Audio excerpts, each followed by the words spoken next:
Schöne Ferien, fröhliche Weihnachten. Schöne Ferien, fröhliche Weihnachten.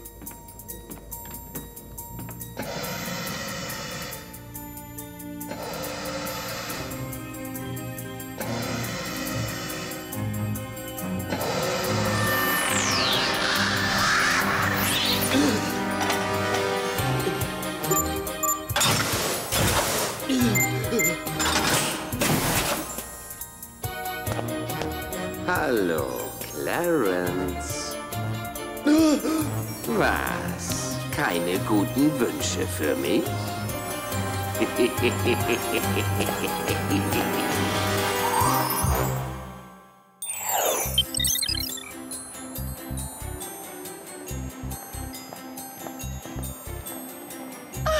liebe einfach Weihnachten in L.A. Der romantische Mistelzweig, der falsche Schnee, einen Riesenhaufen sehr teurer Geschenke.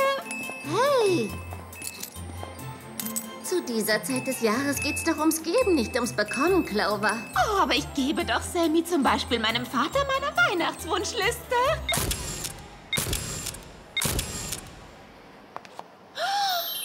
Was gibt's? Eine neue Frozen-Joghurt-Geschmacksrichtung? Nein, es sind die neuen Yves Mont Blanc. Die großartigsten Schuhe auf der ganzen Welt. Das Foto kannst du löschen, Loser. Meine Mom kauft mir nämlich das letzte Paar der Yves Mont Blanc Stiefel. Oh, nur über meine nicht manikürten Fingernägel. Die gehören mir! Clover, du riskierst wegen eines Paar Stiefel, dass dir ein Nagel abbricht. Ich zahle das Doppelte. Ich das Vierfache! Ich verdopple jeden Preis, den sie bietet. Mama, tu doch endlich was! Das habe ich doch schon, Schatz. Ich habe gerade landesweit die ganze Kette dieses Geschäfts aufgekauft, samt aller Yves Mont Blanc Stiefel. Das hast du? Das gibt's nicht. Oh doch, das gibt's eben doch. Du kriegst auf jeden Fall meine Stimme bei der Wahl zur Mutter des Jahres, Bibi. Fröhliche Weihnachten. Tut mir leid, dass es nicht geklappt hat, Clover. Oh, ich kriege diese Stiefel und wenn ich Yves Mont Blanc dazu zwingen muss, mir an Weihnachten ein Paar zu machen. Das nenne ich Weihnachtsstimmung. Apropos Weihnachten. Sie sind herzlich eingeladen, zu Hoops Ferienparty zu kommen. Danke, aber nein, danke, Jerry. Wir haben ganz kurzfristig noch größere Einkäufe zu tätigen. Es tut mir leid, Mädels, aber dieses Treffen ist Pflicht. Genau genommen brauche ich Sie sofort, um eine kleine Vor-der-Party-Mission zu erledigen. Und das am Weihnachtsabend? Aber Jerry! Ich bin noch nicht mal entsprechend angezogen. Jetzt wissen wir endlich, was der arme Weihnachtsmann alles durchmachen muss.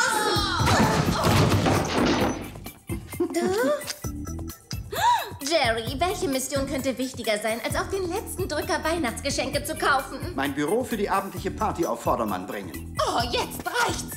Ich gebe Ihr Geschenk zurück, sobald ich es gekauft habe. Ich habe nichts dagegen. Schließlich dreht sich zu dieser Zeit des Jahres alles ums Geben und nicht ums Bekommen. Und apropos Geben, Izaus gibt den Mädchen ihr Zubehör. Eimerwurf, Staubwedel, Besen, Ammoniak. Jerry, ich habe keine Zeit für sowas. Ich muss extrem teure Stiefel finden. Seien Sie nicht albern, Clover. Bei dem vielen Putzen, das Sie vor sich haben, ruinieren Sie doch Ihre Stiefel.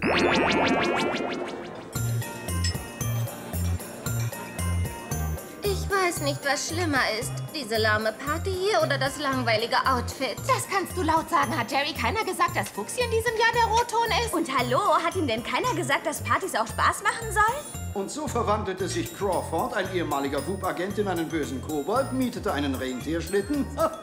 Das dachte er zumindest. Oh, das ist ein Albtraum. Ich stecke sicher den Rest meines Lebens auf dieser Party fest. Ich werde diese Stiefel niemals finden. Kann ich Ihnen irgendwie helfen, Clover?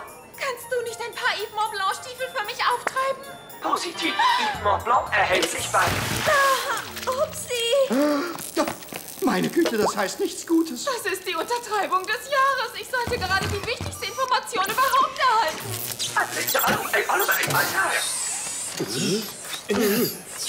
Auf einmal komme ich mir in diesem Outfit nicht mehr so blöd vor. Alex, bitte wisch die verschüttete Bohle auf. Negativ, Jerry. Sie haben hier nicht mehr das Recht, Anweisungen zu geben. Natürlich habe ich das Recht, Anweisungen zu geben. Also, das könnte aus einem Horrorfilm sein. Sie können das Sicherheitssystem nicht außer Kraft setzen, Jerry. Das kontrolliere nur ich. Er hat recht. Ich benachrichtige lieber Agent Mathers. Er macht gerade Skiurlaub in der Schweiz. Hey, ich dachte, diese langweilige Party war ein Pflichttermin. Jetzt ist nicht der Zeitpunkt, kleinlich zu sein. Oh nein, Izovs blockiert meine abgehende Nachricht. Ich habe keine Wahl, ich muss den Strom abschalten. Überdenken Sie Ihren Plan lieber nochmal, Jerry. Sam, Laserpistole, obere Schublade. Machen Sie ihn auf die traditionelle Weise fertig. Wo ist denn die Festplatte, Jerry? Niemand kann mich aufhalten.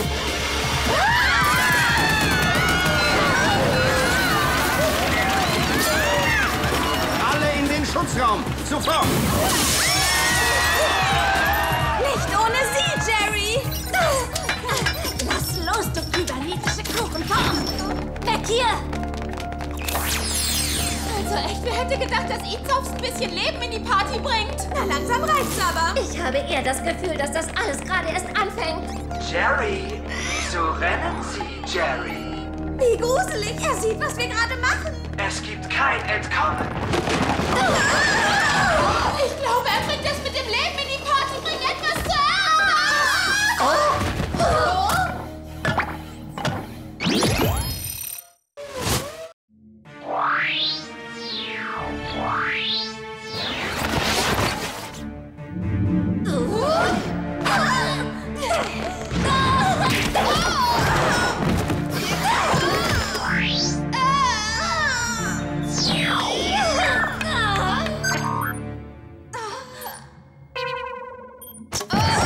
Ich gebe zu, das Ausmaß der Fehlfunktion ist faszinierend. Zeiten, als er nur mein Büro kontrollierte, sind vorbei. Jetzt kontrolliert Izovs das gesamte Gebäude. Können wir Ihre durchgeknallte Maschine später bewundern, zum Beispiel, wenn wir in Sicherheit sind?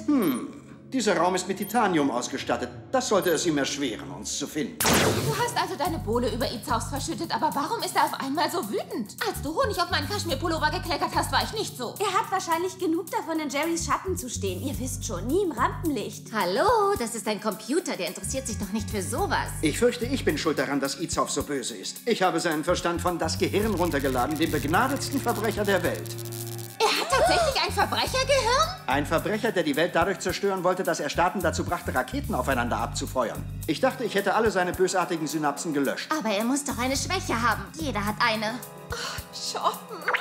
Alles, was wir tun müssen, ist sie herauszufinden und dann besitzen wir den Schlüssel dazu, Izovs aufzuhalten. Zum Glück befindet er sich in der Aufbewahrungsstation des Gebäudes. Ich würde sagen, es ist Zeit, dem Gehirn einen Besuch abzustatten. Habt ihr schon vergessen, dass wir uns in einem Titaniumraum verstecken, weil so ein durchgeknallter Roboter versucht hat, uns zu vernichten? Ganz und gar nicht. Und deshalb gibt es keine bessere Zeit für ein kleines Geschenk als jetzt. Oh, ich zuerst.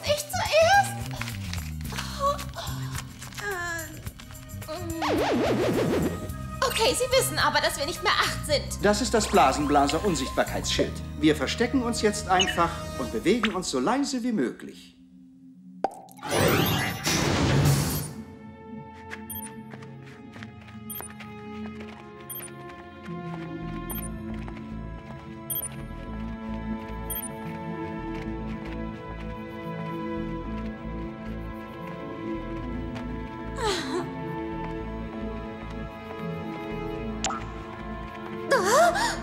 Alex, nein! Oh, upsie. Wieso rennen Sie so? Ihre Chancen zu entkommen sind unendlich klein.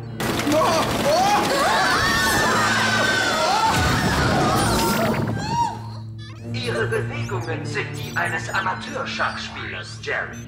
Ich dachte, ich hätte Sie besser trainiert.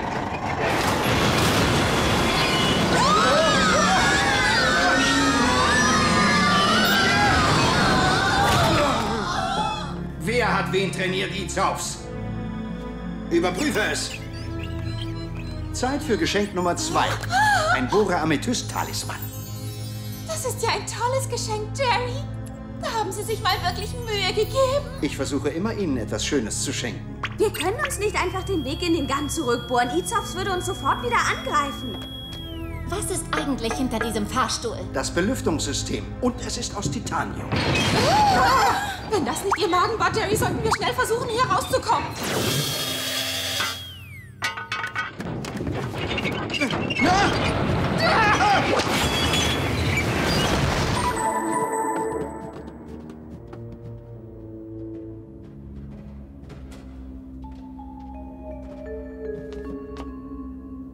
Izovs wird nie auf den Gedanken kommen, uns in der Zelle vom Gehirn zu suchen. Oh, wie überaus reizend. Ich hatte schon seit dem letzten Weihnachtsfest nicht mehr so viele Besucher. Unglücklicherweise hatte ich keine Gelegenheit für einen von Ihnen ein Geschenk zu kaufen. Hey, Sie wirken ja ganz nett, aber was ist mit dem ganzen Einen Weltkrieg beginnen Zeug? Naja, ich wollte eigentlich nur, dass alle für den Weltfrieden ihre Waffen abgeben. Doch leider war keiner einverstanden.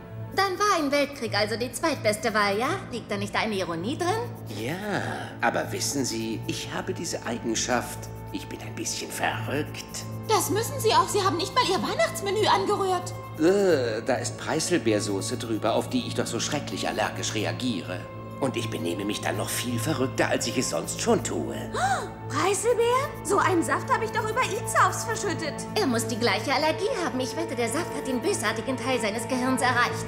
Dieses Geräusch bedeutet, dass gerade 2 Hubraketen abgefeuert wurden. Schachmatt, Jerry, wo immer sie sind.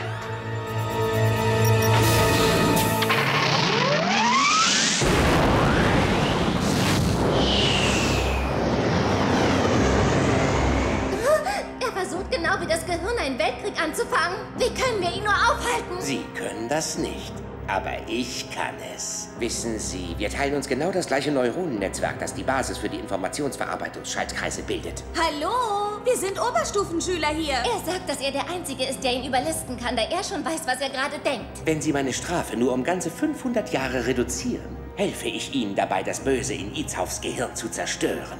Also, obwohl das nicht gerade Wut-Politik ist, nehme ich an, dass wir... Nicht so schnell, Jerry! Ihr Gefängnistypen könnt doch reinschmuggeln, was ihr wollt, oder? Legt noch Yves Mont Blanc-Stiefel drauf und die Sache ist geritzt. Einverstanden, Gehirn. Wir haben keine Wahl. Wir müssen dir vertrauen.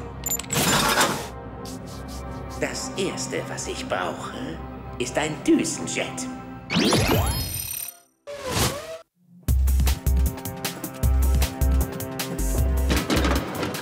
Ich brauche den Jet, um die Raketen abzufangen. Dann mache ich sie unschädlich, bevor sie ihr Ziel erreichen können. Ich habe eine bessere Idee. Der Verbrecher bleibt hier eingeschlossen und Clover und ich nehmen das Flugzeug. Und wie wollen Sie die Raketen kampfunfähig machen?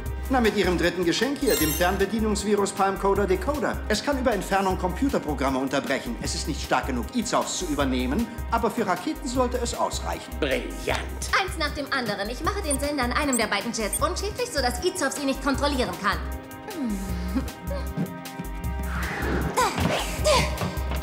Clover, Sam, Sie können mich nicht austricksen.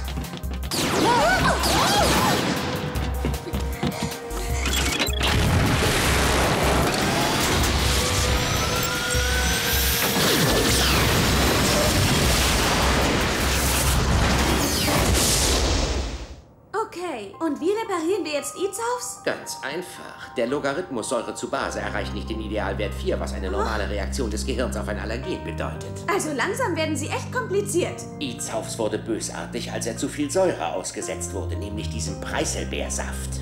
Alles, was wir tun müssen, ist eine Base in seinen Großrechner zu pumpen, um die Allergie zu bekämpfen. Genial. Aber woher nehmen wir jetzt eine Base? Sie meinen sowas wie Ammoniak?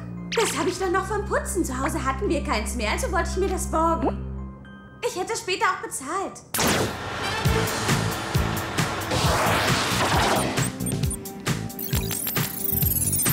Bingo! Rakete 1 ausgeschaltet.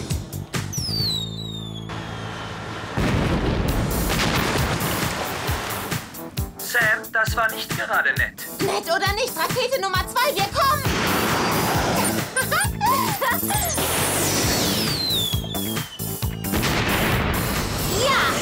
Ich glaube, das ist keine gute Idee.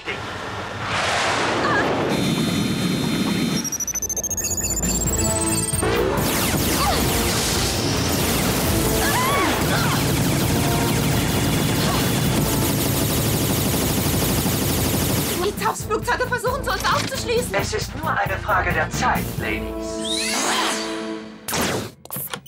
Eats-Aufs Großrechner. Wie wunderschön. Und unberührt. Können wir die Liebesbezeugung auf später verschieben? Das wird überhaupt nicht wehtun. Was tust du da, Gehirn? Verrate mich nicht. Wir sind doch eins. Wo bist du, Gehirn? Gehirn, wo bist du? Wo bist du? Gehirn! Eigentlich tut er mir mir sogar richtig leid. Wo bist du, Gehirn? Gehirn, wo bist du? Oh, Jerry? Der Plan des Gehirns funktioniert. Alle meine Pläne funktionieren. Außer der letzte, der sie hierher gebracht hat. Sie haben uns eingeholt!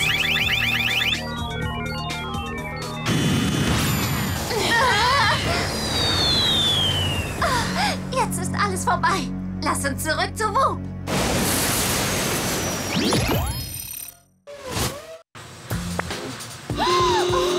Sammy, sieh nur! Was ist das? Der Weihnachtsmann? Sei vorsichtig, ramm ihn bloß nicht. Es ist besser als der Weihnachtsmann. Es sind Stiefel von Yves Mont Blanc. Das kann nicht dein Ernst sein. Die hat ja jemand anders an. Nationale Sicherheit, Miss. Ich muss Ihre Stiefel wegen öffentlichem Interesse beschlagnahmen. Ihr Land dankt Ihnen.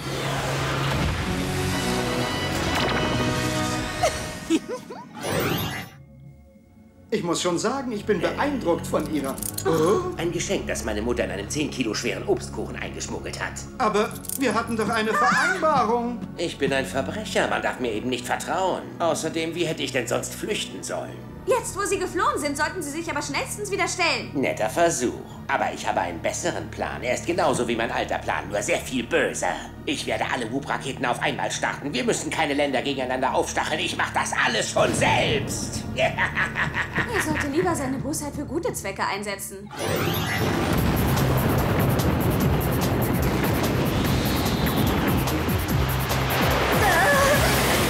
Okay, ich sehe gerade, dass viele Raketen gestartet werden. Flippt E-Zox etwa schon wieder aus?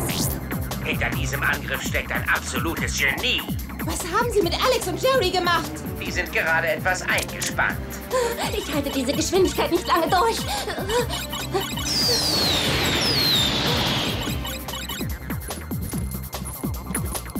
Ich habe doch links gesagt. Ich gehe doch nach links. Kann ich Ihnen behilflich sein, Jerry? Arbeiten Sie weiter so gut, Mädels. Alex, euch geht's gut. Ja, wie an einem Sonnentag im Schwimmbad. Dekodieren Sie die Raketen so gut Sie können. Wir versuchen, einen Plan zu entwickeln. Nach den Vielfliegermeilen aus dieser Mission treten wir einen wohlverdienten Urlaub auf den Fidschi-Inseln an. Falls es zu dieser Zeit die Fidschi-Insel noch gibt. Nein, nicht noch eine. Gehen Sie weg, Sie durchgeknalltes Gehirn. Ach nein, wie süß. Sie glauben, dass Sie mich unter Druck setzen können. Dabei haben Sie eine Kleinigkeit übersehen. Ich habe diese Eigenschaft. Ich bin verrückt. Und wenn ich verrückt bin, bin ich eine Kampfmaschine.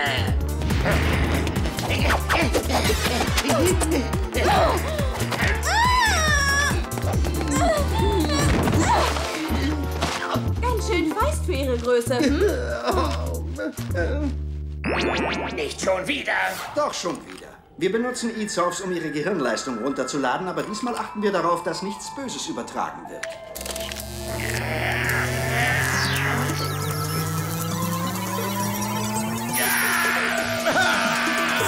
Download abgeschlossen. Festplatte um 300% vergrößert. Kein bösartiger Virus entdeckt.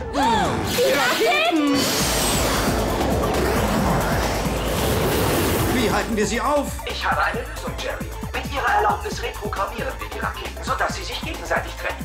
Nein, das war meine Idee. Er hat das aus meinem Gehirn gestohlen. Unfair!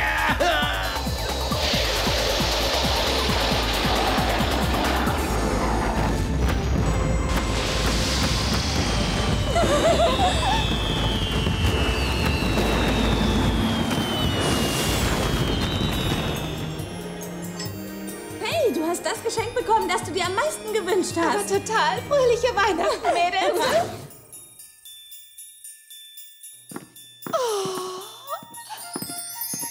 Wow, die sind von meinem Dad in Übersee. Ich wusste, er lässt mich nicht hängen. Was ist denn das? Hat sich eins von Santa Claus Rentieren beim Tragen von Clovers Geschenken in Bruch gehoben? Mandy? Meine Mom hat mich verkauft, als sie das letzte Paar der Yves Mont Blanc Stiefel an irgendeinen Star verhökert hat. Na, der zeige ich's. Ich werde hier draußen bleiben und mich totfrieren. Es sind noch fast 30 Grad hier draußen.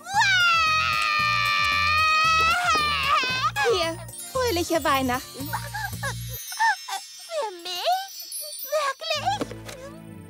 ist der netteste Mensch, den ich jemals gehasst habe. Wow, Clover, das ist wirklich nett. Das passt gar nicht zu dir. Ich bin stolz auf dich. Endlich spüre ich den Geist von Weihnachten. Den Geist von Weihnachten? Hallo? Yves Mont Blanc ist sowas von out. Sieh dir nur diese Giorgio Vivaldis an. Frisch von den europäischen Laufstegen. Du hast Nerven, mich mit diesen hässlichen Dingern zu beleidigen.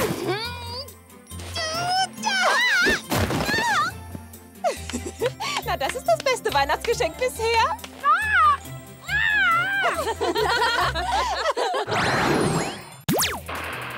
Wisst ihr, ich glaube, bei Weihnachten geht es um mehr als nur um Geschenke. Es geht eigentlich um den Geist menschlicher Güte, darum, dass man die anderen mit Respekt und Höflichkeit behandelt. Und deshalb liebe ich Weihnachten so sehr. Ich meine, wann hört man sogar von den Leuten, die man nicht so richtig mag, bitte oder danke? Da kommt wirklich das Beste im Menschen zum Vorschein. Weinwärmer? Hallo, ist das ein Geschenk oder hat jemand nur seinen Schrank ausgeräumt? Ah, und dann gibt's noch Clover.